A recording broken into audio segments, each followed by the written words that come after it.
Little Fennec Fox and Jerboa.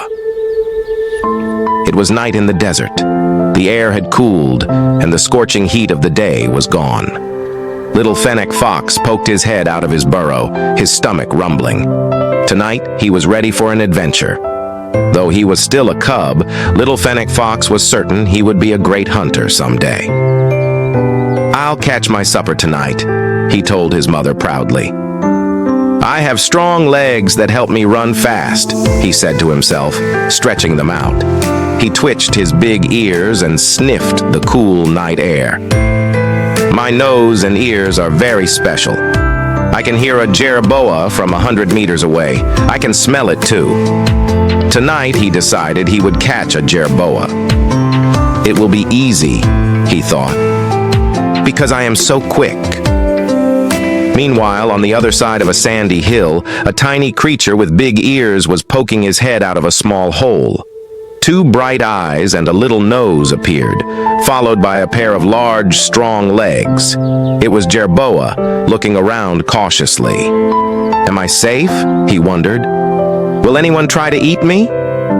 Jerboa hopped out of his burrow, feeling hungry too. He didn't know that Little Fennec Fox was on the other side of the hill, already thinking about catching him for dinner. Jerboa looked down at his long back legs. "Look at me," he said with a sigh. "My back legs are too long, and my front ones are too short. Why are my back legs so long? All I can do is hop. I can't even run." Jerboa turned his ears this way and that, listening carefully for any signs of danger. Not far away, Little Fennec Fox crept around the hill, his sharp eyes catching sight of Jerboa. With quiet, padded steps, he began to sneak over to the other side, eager for his first catch. But then, on his way, he spotted something hopping across the sand, a cricket. In his excitement, Little Fennec Fox forgot all about Jerboa.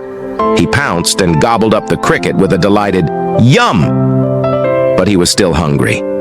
Once again, Little Fennec Fox perked up his ears. This time he heard a faint rustling and small hops on the other side of the hill. "What's that?" he wondered, his nose twitching. "It sounds too big to be a cricket. Could it be a juicy jerboa?" Yes, it was Jerboa, hopping along the sand in search of a tasty root to nibble on. Little Fennec Fox crouched low, waiting for Jerboa to come closer. He waited and waited, but then he got bored. He looked around and noticed a nest with a few bird eggs nearby. He carefully climbed up, took one egg, and gulped it down. Then he forgot all about Jerboa. After a moment, a quick lizard scuttled by. Little Fennec Fox pounced and gobbled it up with another "Yum!"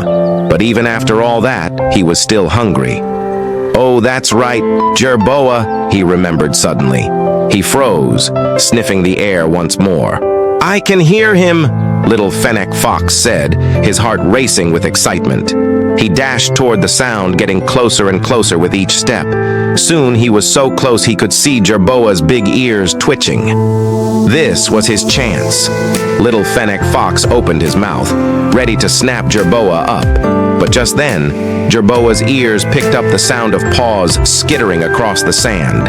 Startled, he pushed off with his long back legs, jumping high into the air and landing far away from Little Fennec Fox's reach.